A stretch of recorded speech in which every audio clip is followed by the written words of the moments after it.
You're listening to the Back Home Network, presented by Homefield Apparel.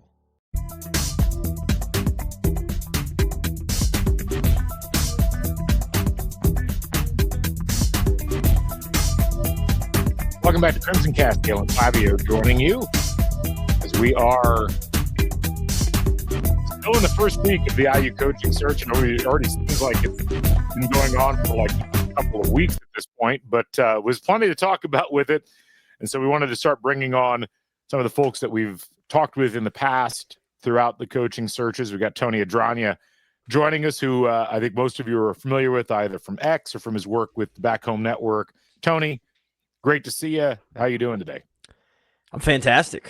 Yeah, I you should know me actually from Crimson Cast. If you're a Crimson Cast fan, I think this is year like 14 for me joining Crimson Cast. So It's true. that's where I got my start. A lot of people are not OGs. We have a lot of OGs in the audience, but we have a lot of new audience. So I want to make sure that we properly introduce you. But yes, Tony's been with us for a long time, and we've always appreciated his thoughts and insights on things. And he wrote a really fascinating piece, which we're going to get to and kind of dive into. That if you're not subscribed to the Assembly Call Substack, I'd highly recommend you do that. You can go back, you can see Tony's piece, as it's very pertinent to what we're going to be talking about overall in terms of the IU coaching search. Before we get to that, a couple quick reminders. We are brought to you by Homefield Apparel here on the entire Back Home Network, including Crimson Cast. Be sure to go to Homefield Apparel for the latest in their fully stocked collegiate clothing line. Just everything across the board, from T-shirts to crew necks to hoodies to everything in between, bomber jackets, hockey hoodies. It's just a remarkable array. Use the code HOME23 and get 15% off your first order. Again, that's homefieldapparel.com. Be sure to give them a follow on the socials as well. They do an awesome job there. Also, we are on Substack. Assembly Calls on Substack. That's where you can get a lot of Tony's materials. Crimson Cast is also on Substack. You can go to crimsoncast.substack.com, subscribe for free, get podcasts delivered right to your inbox. Tony, let's go ahead and dive in with things as we get started with the first full week where we know that IU is going to have a coaching vacancy. We've already started to see the narratives taking shape. We're already seeing hot boards being put out there, and most of them are not really well thought out at all. But we're not going to talk about hot boards today. I do want to talk about narrative, though. And one of the big narratives that I feel like more and more now, and it isn't a new thing necessarily, like this is stuff that was being trotted out, even in the middle of the Crean era, and certainly was trotted out after he was fired, after Archie Miller was fired. This idea of, is there a problem with the IU basketball program? Is there something about the job that makes it unattractive? Is there something structurally wrong with the program, and that's creating the issues where IU's constantly going back to the well trying to find coaches? Now, those of you who have been watching or listening to this show for a while, I think you know where I stand, but I saw your piece, which is titled, Indiana Basketball's Problem Isn't Institutional, It's Making Bad Hires. And I was like, oh, good. I feel like I'm no longer alone on this corner. And to be fair, there's other people that feel this way, but I feel like this has become almost a meme, Tony, that somehow the IU basketball job isn't that good, or that there's something structurally at issue, whether it's with the fans or whether it's with whatever people want to argue. It doesn't really hold up to a lot of scrutiny, but I did want to talk about this idea of, IU basketball being a problem versus the people that IU has hired being a problem. So let me start off with your original thoughts or rationale as far as all of that is concerned. Yeah, it's funny. This can be more pertinent today because John Rothstein actually today made this exact statement. Why is Indiana such a good job? Since 1994, 31 years ago, Indiana has been to the second weekend of the NCAA tournament 4 times. Mike Davis went once, Tom Crean 3 times. That's it. 4 trips in 31 years. Is Indiana a great job, or did it have an all-time coach in Bob Knight? Is his thesis there, or I guess his question. But obviously it's pretty obvious what he's insinuating there as he says that. So yeah, it's a narrative that we're going to see a lot. This won't be the first nor the last time that we see that. And Overall, I just flat out do not agree with it. When you look at the resources that this program has at its disposal, that's fan support, obviously. That's monetary support, both to the institution and also to NIL, which both are vastly important. Hotbed recruiting ground, national exposure, all the things that coaches look at, when they decide, do I want this job? So, the overarching theme of is Indiana a good job doesn't make a lot of sense to me. And maybe pre-NIL, you could say it's losing its luster a bit. But now with NIL being in the fold and Indiana seemingly being a top 5, at the very least top 10 program in terms of NIL, I think it's very apparent now that Indiana is a very, very good job. And I think, when you look at hot boards, it actually makes sense, and most of them do not. I think the hot board this time around versus the hot boards even last time around when they hired Mike Woodson, again, for the 2 or 3 out there that actually makes sense, this time around, it's bigger and better names, I think. Yeah, I mean, there's a couple things before we dive into the details that you laid out in the piece that I think are worth keeping in mind. And I talked about this, I think, over the weekend. You got to understand that in coaching circles, coaches love to point the finger at everybody else when they don't have success. And that isn't to say that there aren't fingers to point or people to point those fingers at. I'm not saying that all coaches are wrong, but when coaches do struggle at a place, you always hear, oh, it's the institution's fault. Or, it's the athletic director didn't give them support, or they didn't get NIL. The NIL thing is one we hear a lot about now, where, you'll hear excuses, or you'll hear coaches, without naming any names or giving any figures, say, well, this guy was given this ridiculous offer. It's well, that it's too convenient oftentimes to point your finger that direction so often. And the fact that it happens all over the place, but yet there's no names dropped. This is an age-old thing where you'd have coaches complaining, well, everybody's cheating. Well, who's cheating? Well, I don't want to go into details. Well, that's a problem, because how are we supposed to take that seriously? Take your word for it? So that's one issue. Another issue, though, is if the idea is that there's not support at IU, I think all you have to do is look at what happened this offseason, where Mike Woodson was able very quickly to assemble a large war chest to go out and get a bunch of really highly paid players in the portal to reassemble a roster to cover for the lack of recruiting success or consistency.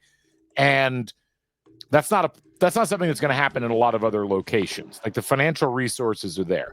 The one thing I do think, and I'd be curious to get your take on, that you could, and then we didn't necessarily say this is a bad thing about the IU job, but it is a factor that a lot of coaches now seem to be considering, is if I can go somewhere, have good resources and a lot of success, but not have a lot of people necessarily passionately care about the success or failure of the team, that's an ideal situation, because I'm able to essentially, I can stash a few bad seasons here or there. There's not an expectation of we're going to have to be up at this high level.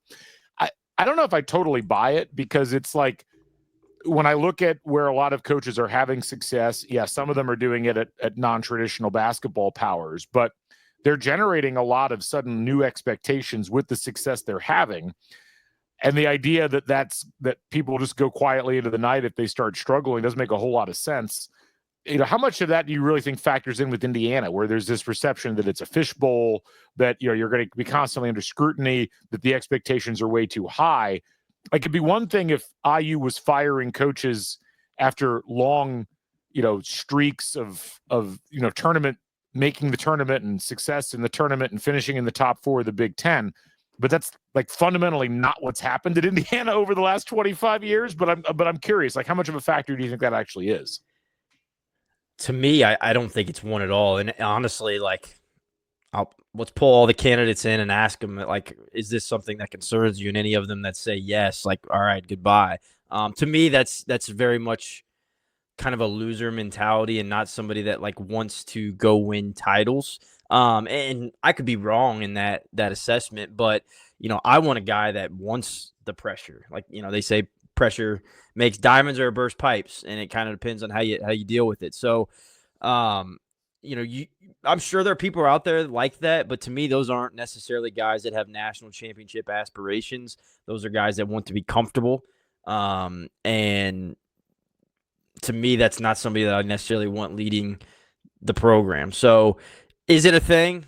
I'm sure it is with some guys out there, but to me, that's more of like a mid-tier kind of coach that necessarily doesn't necessarily have those championship aspirations. But it is interesting. I agree with you on it. It is interesting. You look back at the last, 15 or so national champions in basketball.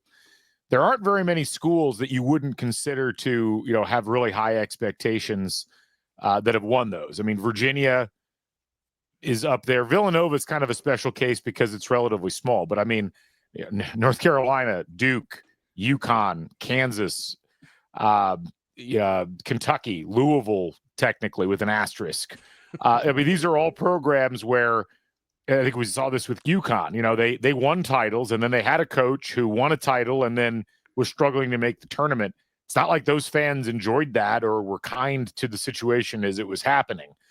So it is kind of an interesting thing because I kind of agree with you on the mentality perspective. Yeah, it's a lot more comfortable to be in other spots, perhaps, but there are only a finite number of schools that you can really legitimately expect to win national titles at. And I think until it's been 100 years since the last title, I think IU's probably going to be in that mix of schools that you can do it at, because 5 titles have been won here, which is still among the most in the history of college basketball.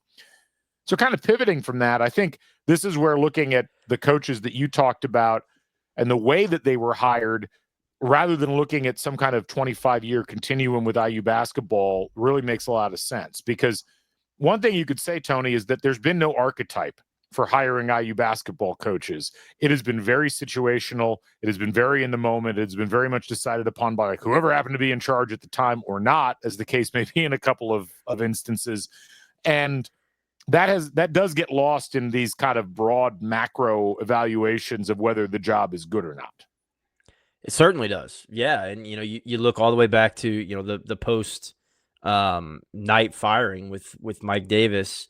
He was very much kind of that player's coach. The players had a voice in it, seemingly, of, hey, this is the guy that we want. And in that instance, when you fire a program legend and you're trying to keep some sort of stability, a foundation in your program, especially back in the year, 2000, when you didn't have the transfer portal to just remake a program, like, you're trying to keep some stability there. So really, you make the hire that you think is going to do that in Mike Davis. And, while Davis made his Final Four run in 2002, and that was, a lot of fans, like, kind of the last time we felt a great sense of joy in March, he flamed out, obviously. And by 2006, it was a similar situation to kind of what we're facing now, where it was kind of, there was that aura around the program of like, this isn't going to end well.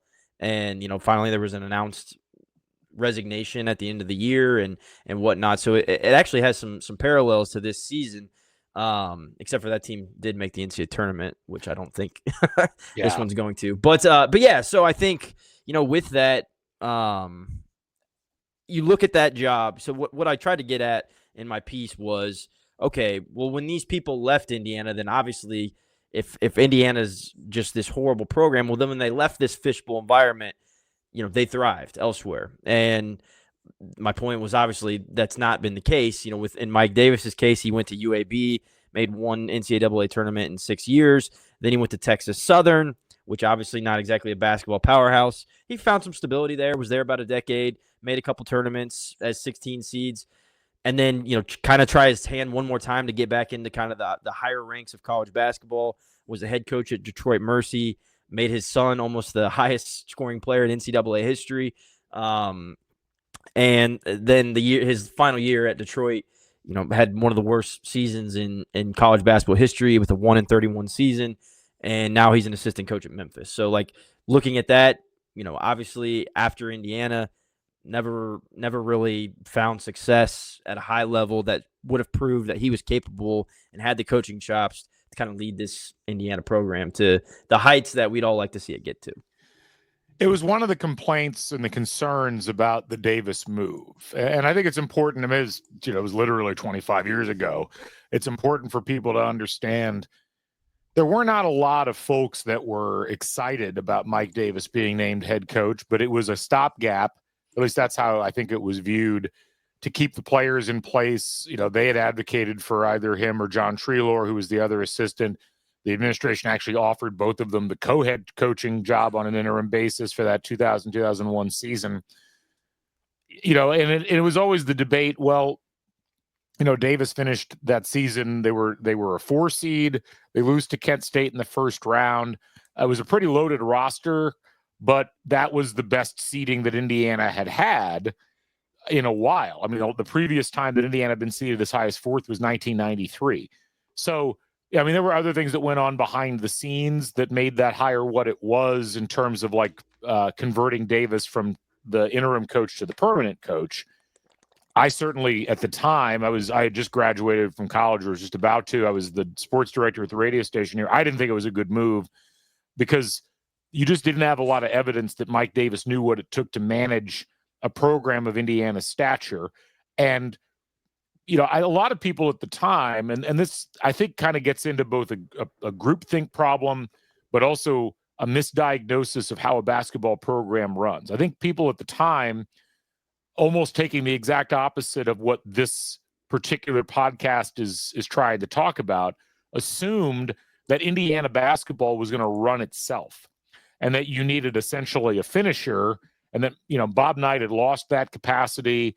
His teams had not been to the Sweet 16 since 1994. It had been a 6-year gap at that point. Davis seemed to connect with the players better. And it's like, well, that's all that's needed, because IU is going to continue to get top players. They're going to continue to get people coming in and, being able to play at a high level. I don't think people really realized how good that roster was that Davis had his first year.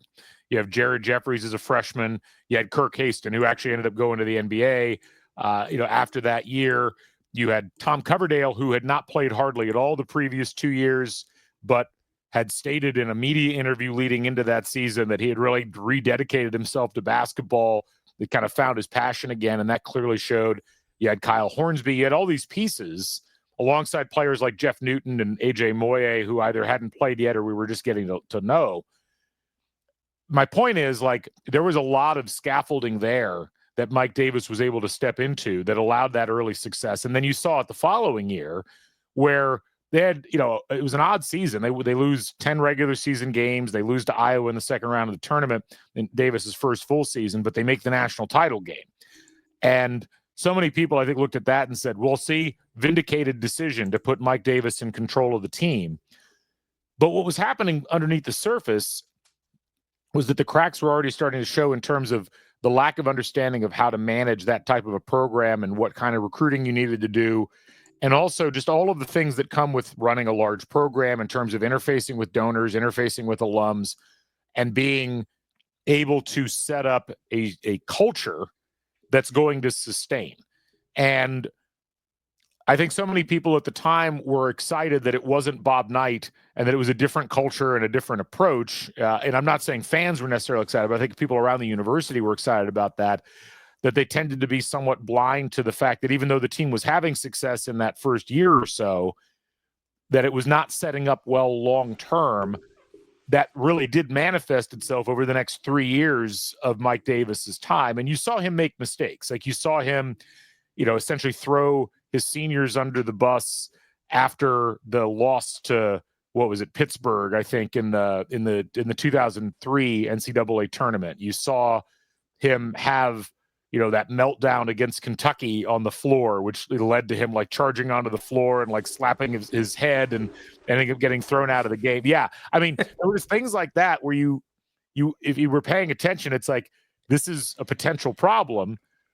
But by that point, it was almost too late because you had fully committed. And this was where, for a lot of people at the time, and I'm not trying to relitigate the Davis era, but to prove the point, it's it was just a bad hire. Not that Davis didn't deserve a chance necessarily, but that this is what happens when you don't know if someone can handle that job, is put into the job. You end up with a situation where it starts to devolve, and then you rapidly get into a spiral where it devolves very quickly. And that's essentially what happened for a lot of that tenure, in the middle part of it, at least.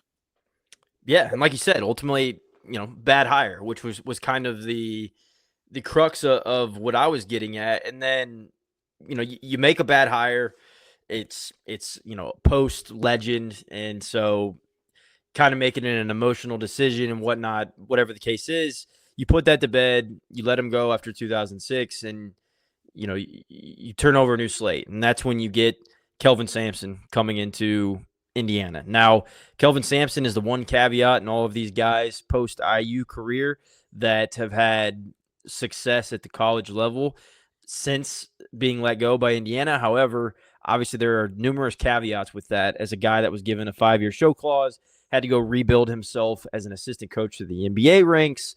And he obviously he was a guy that was in trouble when he got hired at Indiana. You could relitigate it all, and right. Should Indiana have self-reported essentially, which led to his downfall at Indiana. In terms of the on the court stuff, obviously there were some off the court question marks that were happening as well under his watch, but ultimately, Indiana made a high-risk move by hiring Kelvin Sampson, and it was a super high cost that they paid. And so that's the one where you could argue, like, Indiana, they went for, like, the jugular, if you will, to get that right guy in there that's going to take them back to the promised land. But they did that at a high risk, and 1.5 years into Sampson's tenure, he was let go and really decimated the program for quite some time. Yeah, that one, and I think you laid it out really well there. And I guess a couple things I'll add to that. That was one of those where he wasn't the choice of the athletic director at the time. And look, it was weird because, obviously if you'd followed college basketball up to that point, you saw Oklahoma constantly being successful. So it wasn't like a complete out of left field hire in terms of the success. It was out of left field in terms of the fact that for an IU program that didn't really have a lot of ironclad cultural elements as you came through the Davis era, but one of the things they kept to was like, well, we're not going to cheat. And then to go out and hire someone who was under a show cause at that point, where IU had to go to the NCAA and say, well, here's why we're hiring this guy, and there's going to be extra institutional controls. Talking in real politic, if you're going to hire that guy, you're committing to the idea that he's not, again, and it kind of goes back to the Davis thing where it's like, oh, we think that IU is going to get players because it's IU. The idea that, well, he won't need to do those things at IU because it's IU. And then he goes and does those things. And then you get the self-reporting, and that's less because of the cheating as much as it is about people's horror at the cultural changes that they perceive as happening within the program that they're uncomfortable with. And again, whether or not you want to argue that that was a good justification for making a change, it took what had started off as a really promising coaching tenure, and it immediately turned it in a different direction. And I think this is where, if you're Indiana, and if you're thinking about Indiana from a hiring perspective and where these things go wrong, it's like you hired this person knowing that this was part of their portfolio. Was there no managing of that? Like, what I've always found weird about that, and it kind of fits into some of the other things that have happened with IU hires and IU managing their basketball program over time, is you can't just walk in one day and say, I had no idea all these impermissible text messages were being sent, or I had no idea that there were players that weren't going to class. Like, how do you not know that? Like, there's got to be some level. What's the thing that the NCAA, like their backup whenever they can't completely prove something? They always go for lack of institutional control, right? That's the nomenclature. IU has struggled with this. And that is, to some degree, what's made a lot of these hires not great, is that there hasn't been a lot of control, for better or for worse. Coaches have just been kind of allowed to come in, do whatever they want to do. But then IU's like, oh, no, we didn't mean that. And it's like, well, that's a problem, because then you needed to really set those expectations at the beginning. And I think the Sampson and Crean eras, for very different reasons, kind of end up in that same boat. Sampson, obviously, because You knew what you were getting coming into that, and you should have been able to manage it. And with Crean, the sequence after Sampson gets fired is what about, they named Dan Dockich as the interim. That doesn't go well. And then Dockich as the interim starts, I think he kicked 1 or 2 players off the roster in anticipation that he was going to get the full-time job. He doesn't. They hire Crean. Crean comes in, and then Rick Greenspan gets fired because there's an additional lack of institutional control penalty that's put on IU, which means now Tom Crean, who just got hired and is yet to coach a game, goes in and asks for another extension, which essentially insulates him from oversight and supervision to any meaningful degree. It feels like at times. And it's like, well, it's his program. We're going to rise or fall with Crean. What was it about Crean as a hire? Like, how do you evaluate that in terms of how it fits within this paradigm of not potentially being like the right guy for that particular situation? Yeah, and he's the one that I argued, like, he's obviously, since Bob Knight had the most sustained success, if you want to call it that, had a couple Big Ten titles, had Indiana back at number 1 for the majority of the 2012-13 season. I think you could make the argument that Tom Crean was a fine hire to kind of reclaim your status back in college basketball as, like, program again, and we're not this cellar dweller like they were the first few years. I think where you got into trouble with Tom Crean was that there were signs by year 2 or 3 that this maybe wasn't something that was going to be like this smooth ride. Like, you were going to have a lot of ups and downs, and it was going to be this roller coaster ride. And that was kind of his demeanor, even as a coach. And you get some weird stories about those things. So, but I do think that there was a lot of fan buy-in, and I always go back to him too when people talk about the fans. I'm like, man, Indiana was bad, and the fans had, they knew what was happening. Like, they were trying to will, Kyle Tabor and Daniel Moore and those guys to wins in Assembly Hall, and still were having nice crowds, knowing that it was probably going to end up in a lopsided loss. But that's an aside there. But yeah, with Crean, the writing was kind of on the wall. Even after that, like, Syracuse debacle in 2013, it started coming out that the guys were worn down and they had these long practices leading up to that game.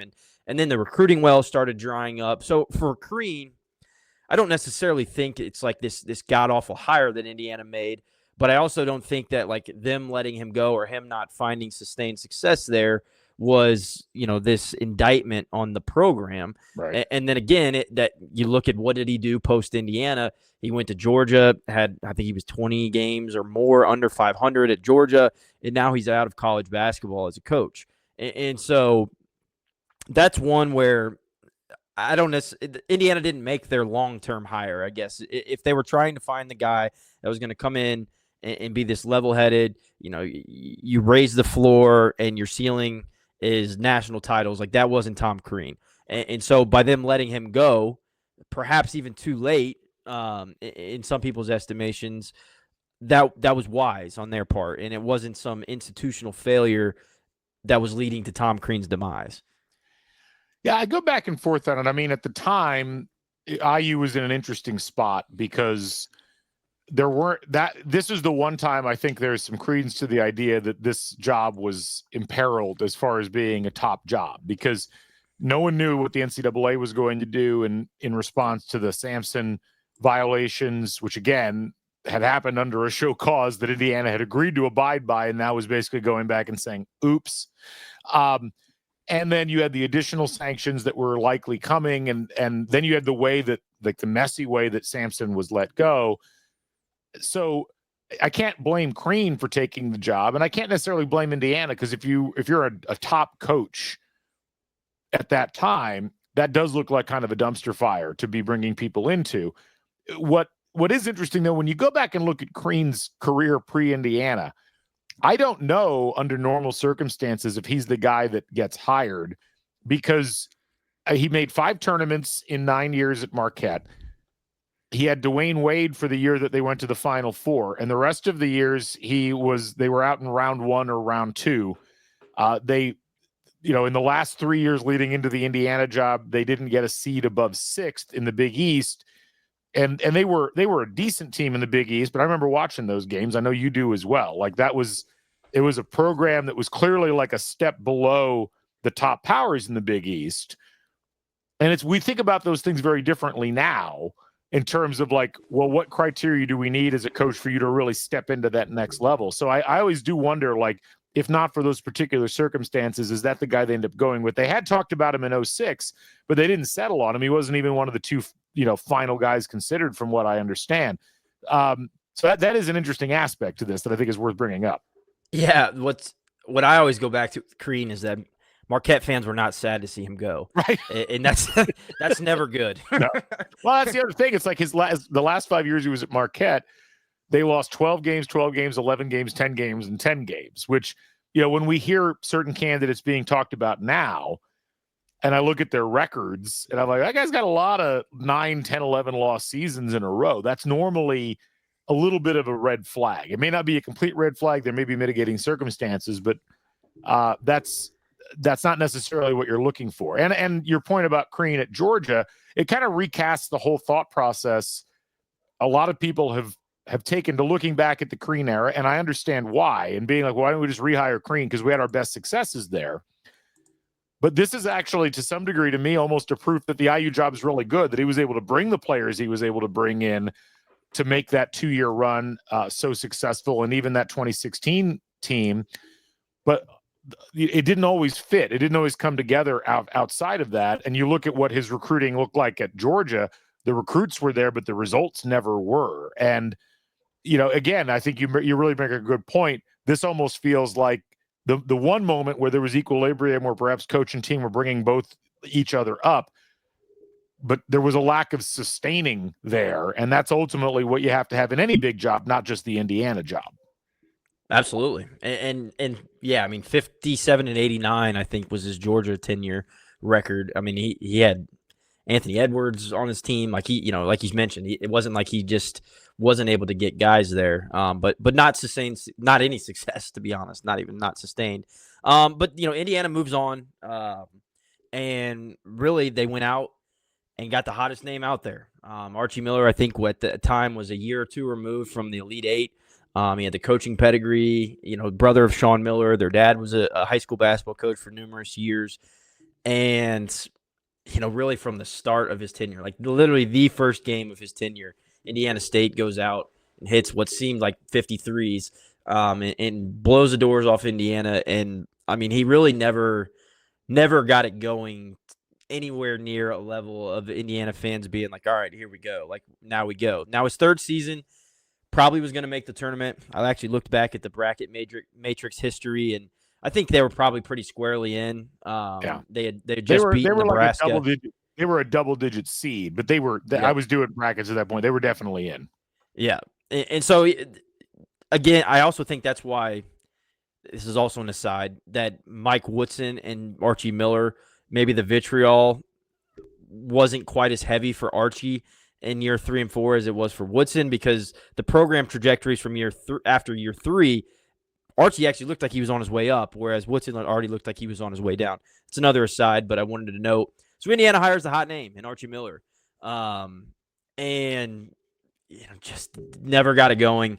His last game of his Indiana tenure was at Lucas Oil Stadium. He's booed out of the stadium. Was given 4 years, never made the NCAA tournament, never beat Purdue. We know all those things. And then leaves Indiana, goes to the Field of 68 for a season or for a year, and then head coach at Rhode Island, has not found a lot of success there. This is his best season there. But honestly, like, you go back and look at Rhode Island's history, it's similar to like a Dayton, where like they've had a lot of guys that have been able to have success there, and he's not yet been able to get it going there. And that's a fan base that does expect, NCAA tournaments and things like that. So I wouldn't be surprised to find him on hot seat lists going into next season. And so, again, that's another guy that Indiana hired, couldn't find with him any success. And, outside of his Indiana job, he's yet to find it again. It's a tough one. And this is where, again, you're right. Like, you go back to that cycle coming out of the 2017 season. And yeah, people were pointing at Archie Miller. They were pointing at Greg Marshall. Where are both of them now? So these things, you do get caught up in them. I've always looked at this hire, and you got to be fair in the moment. You look at what Archie Miller had done with Dayton, 4 straight tournaments, an Elite 8 to start that run, 2 straight 7 seeds, which for an Atlantic 10 team is really good. Now that said, Dayton's had a pretty good amount of success. It's not, you look at what Anthony Grant, the one year that the season got lost due to COVID, Dayton was probably going to be a 1 seed that year. So that was only 3 years after Archie Miller had been gone. And that does, I remember thinking at the time that year, it's like, well, maybe this wasn't that impressive of a run that Archie Miller had at Dayton. And I think the biggest problem with Archie Miller, it kind of felt like let's say there were 2 big issues, at least from my perspective, Tony. It's like, actually, you know what? No, I'm going to say 3. 1, he recruited in the way a lot of people wanted him to recruit, in that he went after Midwestern kids. He went after Indiana. Inside-out approach. Inside-out approach. You can't blame him for that. But it's like he bet on the wrong horse every single time. He goes out and gets Rob Finney. Rob Finney really struggles to transition to the college game, and I think you can make an argument never really gets there. And even when he transferred away, he still struggled. He goes out and gets Demezy Anderson, and they had a chance at a more prominent player who would become a more prominent player who went to a different institution, but it's almost like they got impatient for that guy. So they go get Demezy Anderson, who never really gets himself acclimated to playing at the college level. They had some bad luck. Jerome Hunter was supposed to be a key piece. He's still playing in college basketball because he was injured so often. He's had such terrible injury luck. And then guys like Jake Forrester and, other players like that, like never really rose beyond. Sometimes they never even got off the bench, or they rarely did. That was one issue. Second, like his style of play, you can afford to play the way that you play if you're just an absolute lockdown defensive team, and they never got to that point. They were probably never going to be that beautiful of an offensive team under Archie Miller, but the style of play just never looked like it transitioned up effectively. And then the third, he just never did a great job of interfacing with fans. And it's a similar complaint that you could say about the latter years of Tom Crean, where it's like that, IU, as with most big programs, there's some kind of connection between the fan base and the coach. Archie never really got that going. That Indiana State loss certainly damaged the relationship early. The Fort Wayne loss that happened later on that same year by 20 at home didn't help either. But even you can overcome those things. But his personality was so kind of anti-fame in a lot of ways.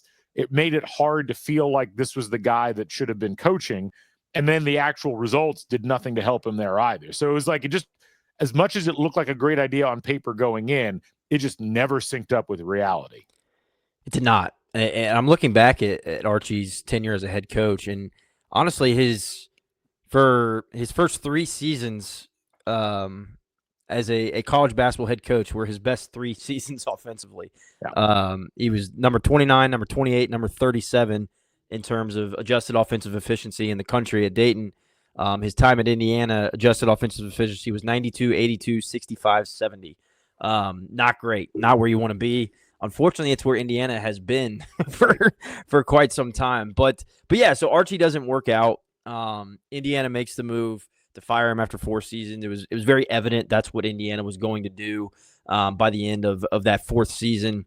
And so, that leads us to 2021, where obviously there's a lot of Brad Stevens buzz that was going on. Who knows how real or not that was. But, there's a lot of buzz going on there. All of a sudden, once that was gone, really the names that we heard were Porter Mosier, Mike Woodson, Calbert Chaney, I remember, was talked about as somebody that maybe wanting to step into that role and was getting real consideration. I don't really remember many others that were true in consideration names. I don't know if you do, Galen. The thing about that search was it was kind of a weird search in a lot of ways because it was still in the middle of the pandemic. It wasn't square in the middle of it. You're talking about, essentially March of 21, like vaccines were just rolling out at that point. So I don't remember being quite as engaged. There were the big names that were bandied about, but it did feel like IU had coalesced around a couple of names early, but it also felt like Indiana had a direction they were going. That direction ended up being Mike Woodson. And, I remember our reaction was like, okay, there must be something we don't know here.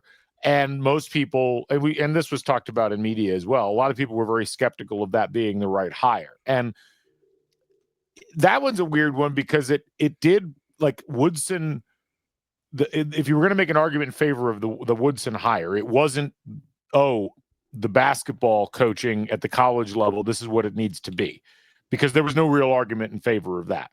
But there was the argument that this guy understands Indiana basketball, that this guy understands the fans of Indiana basketball, understands the expectations, understands that, we need to have all the alums, the basketball alums and everybody else kind of pointing in the same direction. And I actually think to some degree, if IU won the press conference or won the hire amongst the fans, it was really on the basis of that and the idea that, well, maybe these skills are transferable in terms of having coached at the pro level versus here. And the first 2 years, they went to the tournament 2 years in a row. And it looked like there was kind of a trajectory upward. And so it's interesting because, I'll be the first to say, like, I thought at the beginning of the third season, like, okay, great. The Trace Jackson Davis is gone, but IU's kind of moving in this particular direction. I think I understand what the plan and the identity is. It's just disappointing because there were warning signs and we've heard about some of them, and I'm sure we'll hear about some more ex post facto, but a lot of what Indiana was accomplishing was probably under accomplishing based upon the talent that was assembled and what you could have been doing with it. And then once that was gone, things started to fall off pretty quickly. Yes, very quickly. And I think it's been talked about a lot now that, post Trace Jackson Davis, Indiana hasn't beaten a ranked team. And I think we're seeing how, vastly important Trace Jackson Davis was to the Indiana basketball program in terms of success. But yeah, what sold me on the Mike Woodson hire was bringing Thad Matta aboard, bringing Dane Fife aboard. I was like, all right, they're kind of insulating themselves with some guys that understand college basketball. They're going to get him up to speed. And so that, he can focus on kind of the X's and O's and figuring out recruiting and the rules of the game and all of that. And then we'll go from there. After year one, Thad Matta obviously was out going to be the head coach of Butler. He fired Dane Fife, and, he just hired his director of basketball ops that actually came from the Archie tenure and Brian Walsh. And so it was kind of like, okay, that's interesting approach here, but, we'll see what happens. And then year two, they're a protected seed in the NCAA tournament. So the trajectory of the program is in a much better spot. So you're like, all right, here we go. And then, last year, it just the wheels fell off and recruiting got dry. Stories started coming out about skipping recruiting weekends and all that stuff. And that's not uncommon for, as things go south, more and more comes out negatively. Right. And, then this season, as we know, has been pretty much an unmitigated disaster in terms of the talent and, the NIL investment. That's the one thing I've always gone back to is that NIL is so important, and Indiana has really ponied up in that regard, and the results have been nowhere near, the return on investment has been very poor. So Mike, nobody's going to be beating down Mike Woodson's door to go coach a college basketball program after this is over. And that's kind of was the crux of my piece, and to kind of put a bow on that piece was, again, it's another coach Indiana hired, didn't have sustained success, and moving forward as a basketball coach is likely not going to go lead some other college basketball program to the promised land. Yeah. I mean, so again, I think you kind of look back at each of these, and I guess the point in just talking about all of it is I think it's important to remember like what each of the circumstances were. At no point do I look at any of those situations and say there was a structural issue with IU that led to this coach being unsuccessful. each of them was unsuccessful, I think, for their own reasons. Mike Davis was unsuccessful because he just fundamentally, he hadn't been a head coach at any level at that point, if I'm not mistaken. He had really no idea how to run the program, and there weren't a lot of guardrails around to make sure that he understood the program. Kelvin Sampson, I still believe, thought what he was doing was blessed by the people above him, and then found out one day that it wasn't. That's the one I think you could maybe highlight, but then it becomes a larger question of, well, are you doing a bad thing if you're giving the coach enough rope to do whatever? It's more the question of then we're going to change our minds halfway through that becomes an issue. And yes, there were some other things that were problematic within that mix that shouldn't be slept on. But again, that's the one where I'm like, there needed to be more oversight here. But all those people essentially got fired. So, I think Indiana self-corrected to some degree in that mix. And then with Crean, I think you hit the nail on the head. It was an okay hire on its merits, and he was a guy who wanted to be here. But it also felt like this one was a situation where the issue was Indiana almost gave him too much runway down the end of things when it wasn't working, rather than say, hey, we need to move in a different direction. There was this, I remember there was that Fred Glass article or that interview where he's like, I'm bullish on Tom Crean. It's like, what does that mean exactly, Fred? It almost kind of felt like, well, we hope things turn around and get better. And as we've learned, hope is not a strategy, but with him, with Archie Miller, with Mike Woodson, I think all three of those coaches, to me, I don't look at those things and fundamentally say there's a structural problem with IU or a problem with the fans. The fans weren't the problem with any of those three coaches. That was the lack of performance. And we're not talking about, well, gosh, we made the tournament 8 years in a row, but we didn't make it past the Sweet 16 or even into the Sweet 16 and we fired the guy. It's like, well, we didn't make the NCAA tournament for 5 years or 4 years. And that's where I think this whole argument kind of gets off the rails, that IU somehow is the problem. And this, I guess, is the last thing I'll say, Tony. We've seen, for instance, Nate Oates goes into Alabama, which is not a historical basketball power. Prior to Nate Oates getting there, they had been to the tournament one time in the previous 8 seasons. And they had some pretty good, they had Anthony Grant, who we've seen as a pretty good coach at the Dayton level. They had Avery Johnson, which was a really questionable hire. And then Nate Oates comes in, and after 1 year of getting things pointed in the right direction, he's made 4 straight tournaments, including 3 16s and a Final Four. Look at Auburn with Bruce Pearl. Now, Bruce Pearl's a great coach, but Auburn's not exactly a great program. It took Bruce Pearl 4 years to get them into the tournament, but once he did, they've pretty much been rolling since then. Chris Beard, we've talked about at Texas Tech, took a program that had struggled to get into the tournament since Knight had left. But my point is, all these other places, it's not that hard if you're a good coach to go in and just start regularly making the tournament. The idea that IU is so difficult that nobody can come in and do that seems questionable. The much simpler answer is, well, they're probably just hiring people who, for one reason or another, are struggling to consistently do these things. And that's where I guess the flaw lies. And there has to be a clearer set of expectations and understanding of what you need to hire in a college basketball coach today in order to be successful. And so I guess that's the one structural issue I'll point out, is the vetting and evaluation process up to this point just hasn't been what it's needed to be for a program of IU's caliber. Yeah, the only time I've ever heard of things happening institutionally that have made me be like, is usually during hiring processes. And so I think that piece of it is important. From all indications I hear that Scott Dolson has full control over this hiring process. It's going to be he and Pam Witten's show, which I think is a good thing. And the one piece I'll go back to kind of talk about your point of, Alabama basketball and Auburn basketball. And if you can win there with the right leader, then, why can't you win at Indiana? All you have to do is look across the parking lot of 17th Street to see how important the head man of a program is in Indiana football. If you were going to talk about it's too hard to win at an institution, you would look at Indiana football as kind of the telltale of that is a sports program that is destined for failure for several different reasons, and nobody can win there, and that's a hard job, and their resources aren't what they should be. Whatever the case may be, well, guess what? They get a top-tiered coach in there. In 1 year, they're in the college football playoff.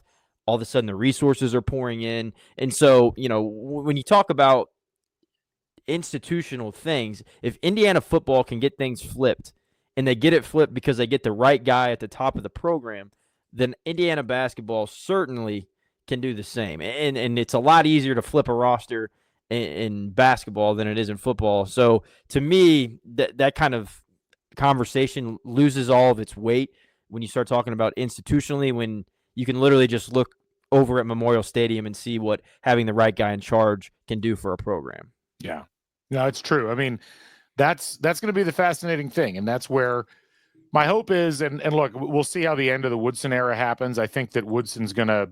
I don't know that this is necessarily going to be a clean break from a rhetoric perspective. I think there's going to be a lot of hurt feelings, but my hope is that IU can navigate that while simultaneously really, really focusing on the kind of traits needed to run a top-level basketball program at this time. And this is actually, it's funny, like, you go back to the early 70s when IU was in a similar malaise where they had gone through a decade plus with barely making the tournament, oftentimes not being in the Big Ten race. Like, they went out and tried to figure out, like, what are the criteria we need to hire a coach who can lift us out of this? And they ended up settling on a guy that ended up doing a pretty good job of that for a long time in Bob Knight, when there were a lot of other candidates out there that really would have liked the job or might have made sense that didn't match those criteria. So it's an imperfect science, and this whole podcast was not necessarily intended to be an indictment on people that have run the hiring processes or been involved. It's a tough business. You can make bad hires without it necessarily being anybody's fault, because as I think we saw with Archie Miller, any program in the country in IU's position would have done the same thing and hired him, and it didn't work out. Was it foreseeable? I don't necessarily know. I wasn't the one interviewing him. He certainly resonated with a lot of people. So it's easy to kind of get led down a path where you think you're doing what's going to be best, and it doesn't always work out that way. And so that's going to be a key thing worth watching moving forward is, what do you think the criteria are that Scott Dolson really thinks are important for this job? Because he clearly understood what was needed on the football side. You hope that carries over on the basketball side, and you hope that there's a centrality of vision rather than a bunch of different voices coming in with their own agendas, pushing particular candidates because they happen to like them or they have a personal or prior coaching relationship with them or whatnot. Yeah, and also, what is that timeline of when you should expect success? And I think that's something else too, is like in today's day and age, like it used to be like you need 4 years to get your guys in before you can really figure out what somebody's capable of doing. Well, obviously that's all completely flipped on its head. So to me, I'm interested too, is it's like, do you get somebody in there and within 2 years, and you're like, all right, next? Or does that make you, institutionally inept and you're never going to get a coach in there, which is there's probably something to that if you're firing within 2 years. But, that's an interesting piece to all of this with me too. Like I think back to the Pacers, they fired Nate McMillan. They hired Nate Bjorkgren.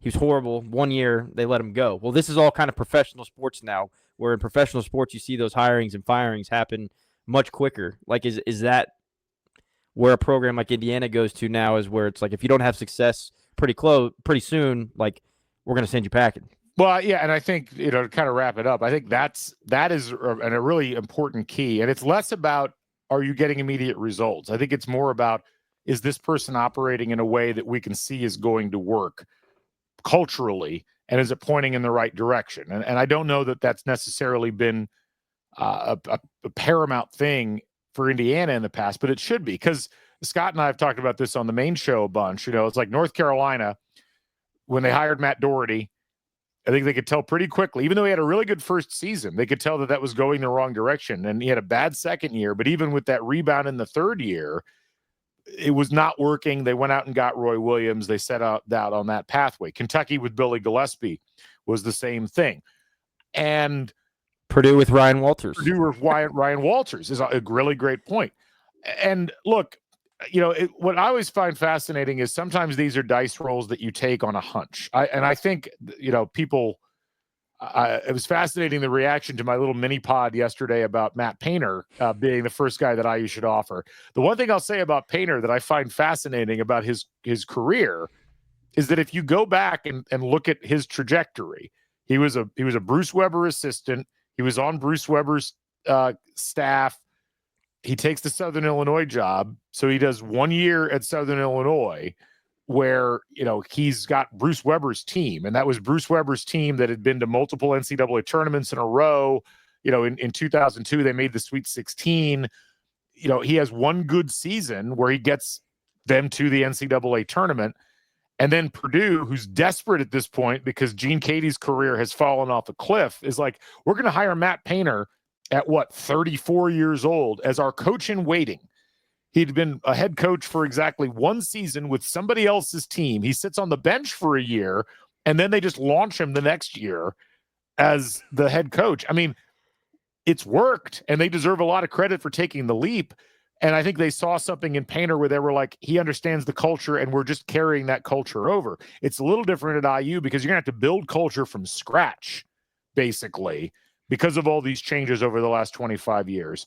But that Painter hire could have gone really wrong. And I think, Purdue making that hire now, everybody would look at them and say, what on earth are you doing? There's no way that this is going to work. So there is a certain element of luck in this, I guess, is the point that I'm trying to get across.